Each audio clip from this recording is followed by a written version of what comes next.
Hey everyone, welcome back to Show and Tell. I'm Billie. I am coming to you through my new computer. The jury is still out on this thing. It's a saga. My old computer, some of you complained about the camera looking washed out. This looks equally washed out, but I'm thinking that this one, even though they promised me that it was powerful enough to do videos and video editing, I am sensing already some problems when I play back YouTube videos. So this might be going back, but you didn't come here to hear that. You want to know about my knitting because I haven't been with you for a couple of weeks. So let me get right to it. This is my most recent sweater project. I still have a few things lurking in the background. I'll get to them soon, I hope. But I just couldn't resist casting on with this beautiful pink yarn that I bought in Japan. And if you remember from prior episodes, there used to be 10 balls here. Now there's only 5. So I'm a good part of the way through this. It's called Rebel Rebel. I had to think about it for a minute. By Libby Johnson, aka Truly Myrtle. And the front of it, it's cardigan. There's no buttons, no buttonholes. This garter panel is the front. And I've started working one of the sleeves, and on the other side I just have an open armhole. But when I try it on, it was looking like the back was a lot longer than the front. So I started to work some short rows to lengthen the front. All of these little markers are where I've put short rows. So now you can see the front is going to be longer than the back, at least for now. But I think when it's on, it'll even out. And also when the other sleeve is set in, I think that will change how things are hanging. Um,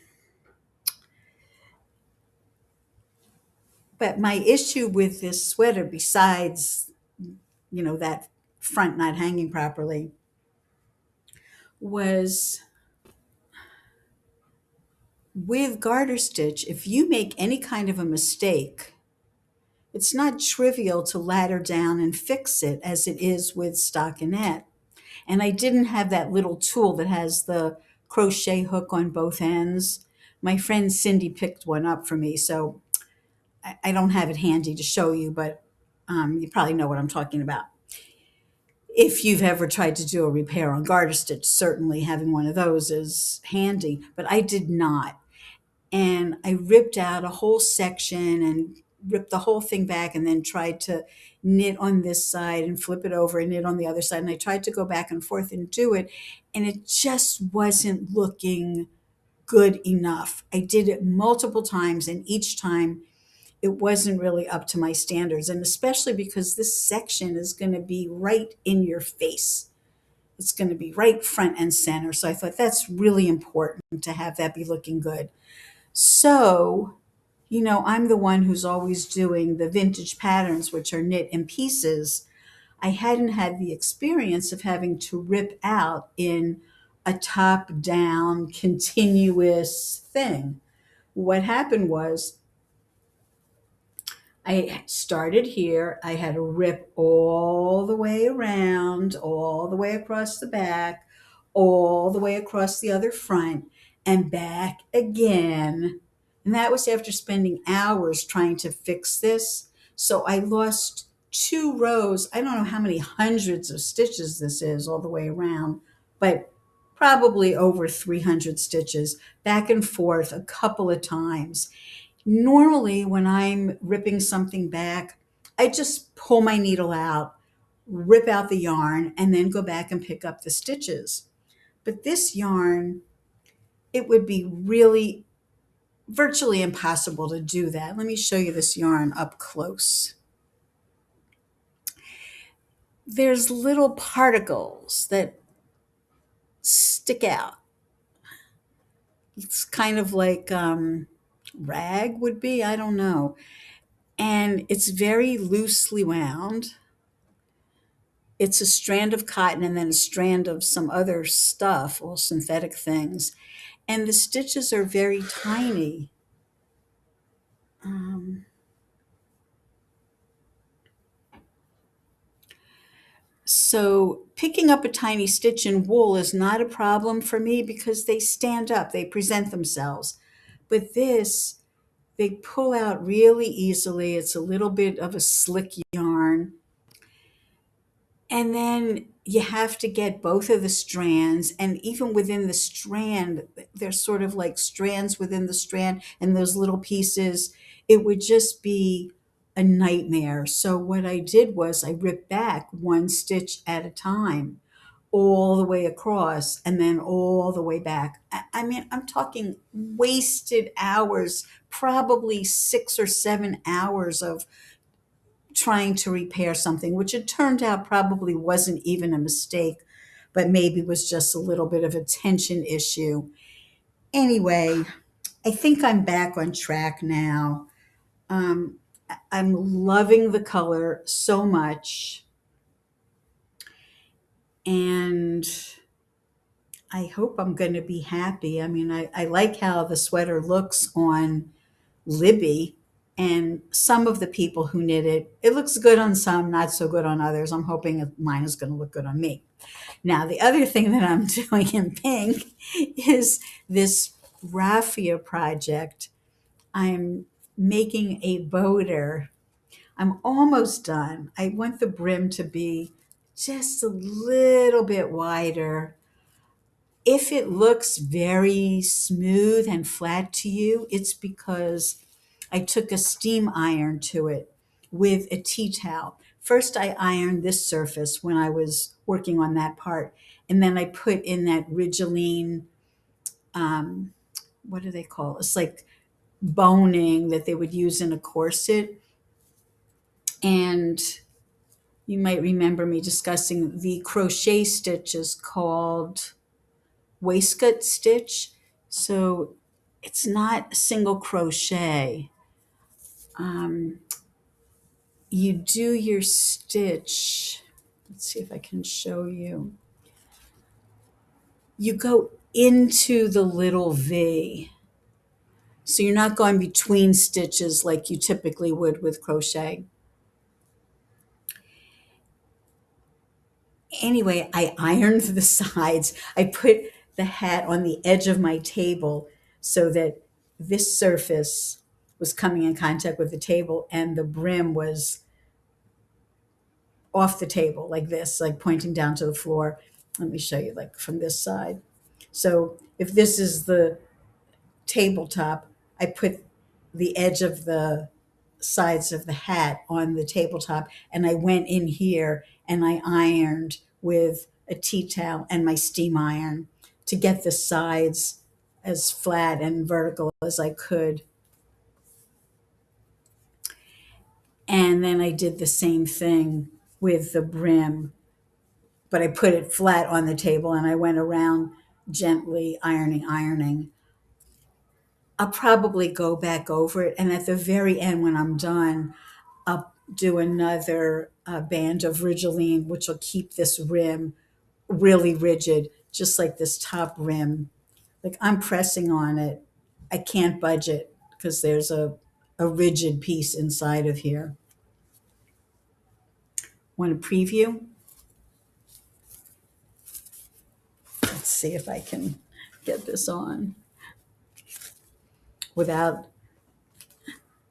my little strings hanging down. Yeah, this should not be flipping down. It's going to be very straight. I hope. I mean, that's the desired effect. So I think it'll be real cute with this.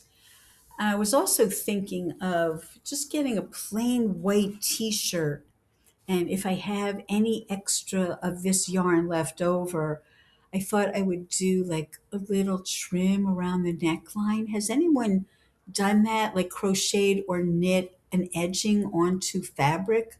If you have, let me know your strategy for doing that, because I think it would be nice to have like a little coordinated set, like the cardigan and then a matching sort of thing underneath.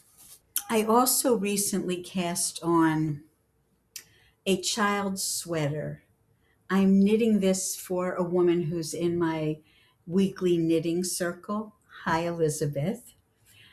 I saw a picture in a book, a French, I think it's like an L knitting book, um, for a sweater with raglan sleeves for, I presume, for a little boy. I mean, I think it's a little boyish. This is the left front. Is it? No, sorry, correction. The right front of the sweater. There'll be a Scotty on the other side facing this one. And I've been knitting the sleeves two at a time.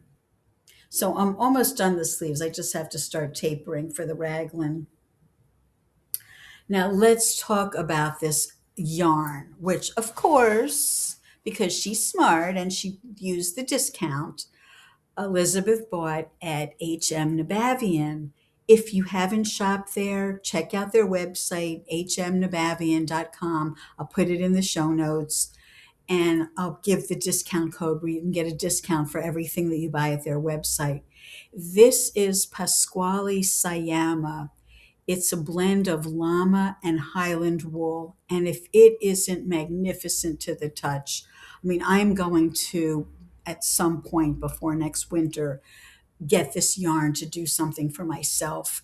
They have beautiful color palette, but the feel of it is just like how you want a winter sweater to feel. It's soft and a little bit sort of fuzzy-ish.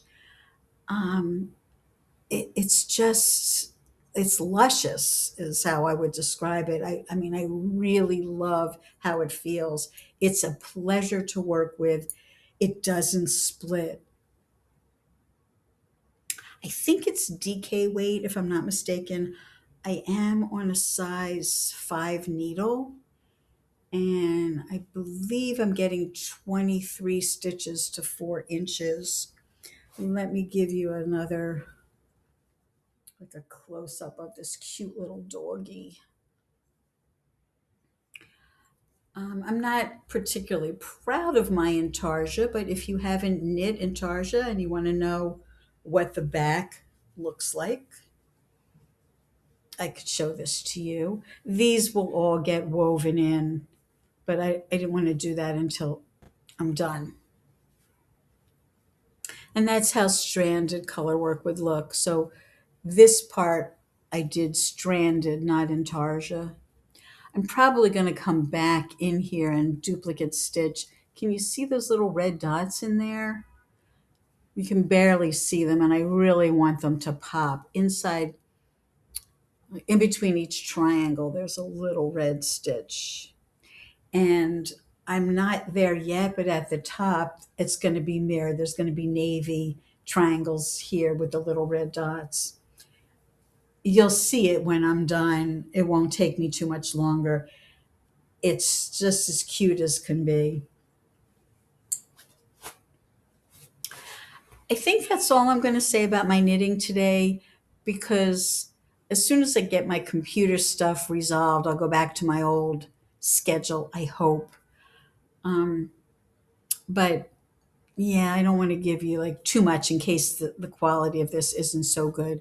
I have been busy with life stuff. So, you know, most episodes these days, I tack on some of my meanderings around Manhattan. So I was at an all-day symposium at the Metropolitan Museum on their Raphael show, Raphael's Sublime Poetry, where scholars from mostly Italian people, um, but they all teach at different places around the world, or they work in museums in other parts of the world. Very, very interesting. So I'll show some pictures of some of the slides.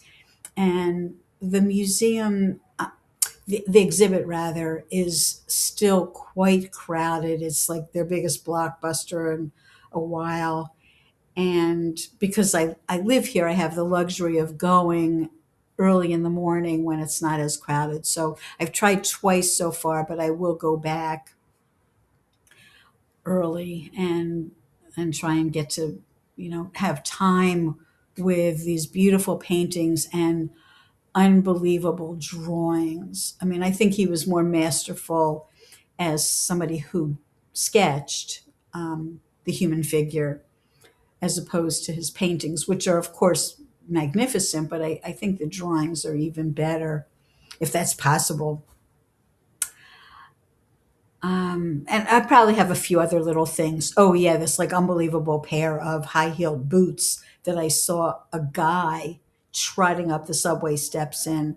Other little things, I throw in some pictures at the end.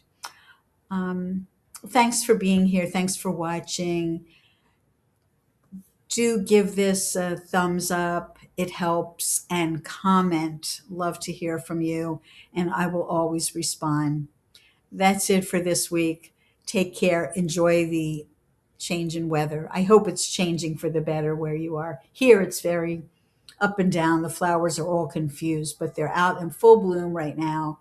And then there's a cold spell and they seem to be liking that. So who knows? Mother Nature isn't fooled. Take care.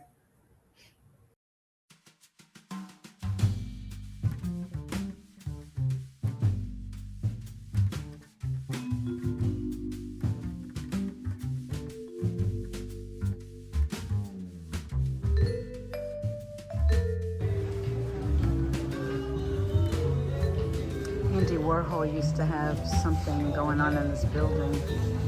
It's now the Uniqlo store of Union Square. Brand new, just opened a couple days ago.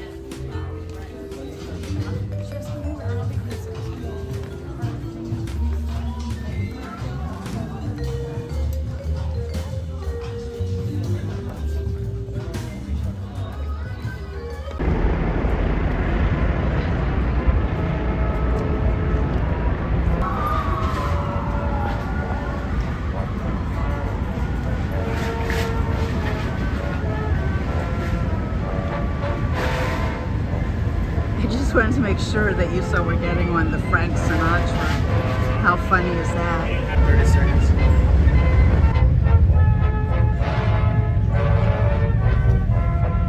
We are on the high seas now.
So now we're inside the Brooklyn IKEA. You probably all have an IKEA near you. Manhattan doesn't have the space for something like this, but over in Brooklyn, along the river, I guess there used to be factories and whatnot. You got plenty of space. There was a big parking lot and so forth. So So just wanted to give you a peek to inside what an American IKEA looks like.